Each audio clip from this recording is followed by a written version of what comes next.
নমস্কার বন্ধুরা, আশা করি সবাই ভালো আছেন। আজ আমি জিরা রাইস করে দেখাবো। খুব কম উপকরণ দিয়ে তৈরি হয়ে যায় জিরা রাইস। আমি বাসমতি চাল দিয়ে তৈরি করেছি। এটা বেঁচে যাওয়া ভাত দিয়েও তৈরি করা যায় আর খুব কম সময় লাগে।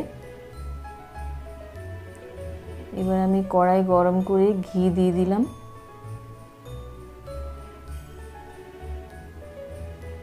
তেজপাতা, শুকনো লঙ্কা দিয়ে দিয়েছি।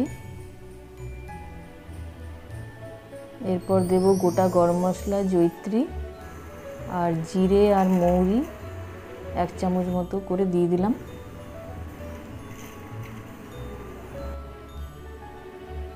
এবার একটু ভেজে নেব যতক্ষণ না জিরে আর মৌরি থেকে সুন্দর একটা গন্ধ বের হচ্ছে।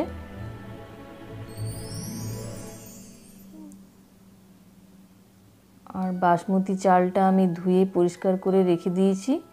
এবার আমি ধোয়া চালটা আমি দিয়ে দেব। চালটা ওই ঘিয়ের সাথে আমি একটু ভেজে নিচ্ছি।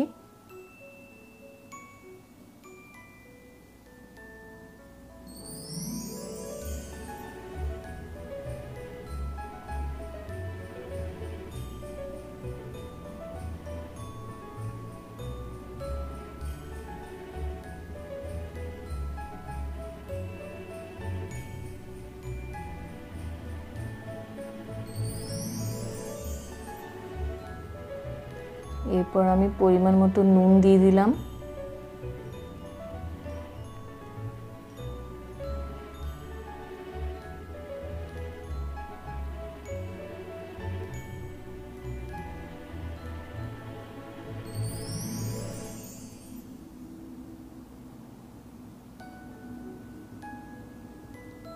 এবার আমি জল দেব। 2 কাপ চাল নিয়েছি, সেখানে আমি 4 কাপ জল দেব। আর কম আঁচে 15 মিনিট ঢাকা দিয়ে রেখে দেব। এবার 1 চামচ মতো চিনি দিয়ে দিলাম। 15 মিনিট ঢাকা দিয়ে রাখবো। এবার খুলে আমি দেখে নিচ্ছি ওই চালটা সেদ্ধ হয়ে গেছে।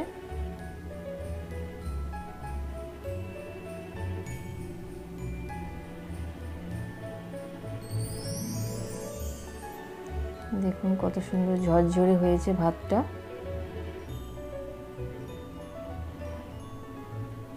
এবার আমি সার্ভ করব। এটা পনিরের সাথে, পনিরের যে কোনো রেসিপি, চিকেন কষা, মটন কষা দিয়ে সার্ভ করা যায়। আমি মটন কষা বানিয়ে রেখেছিলাম, সেটা দিয়ে আমি সার্ভ করব।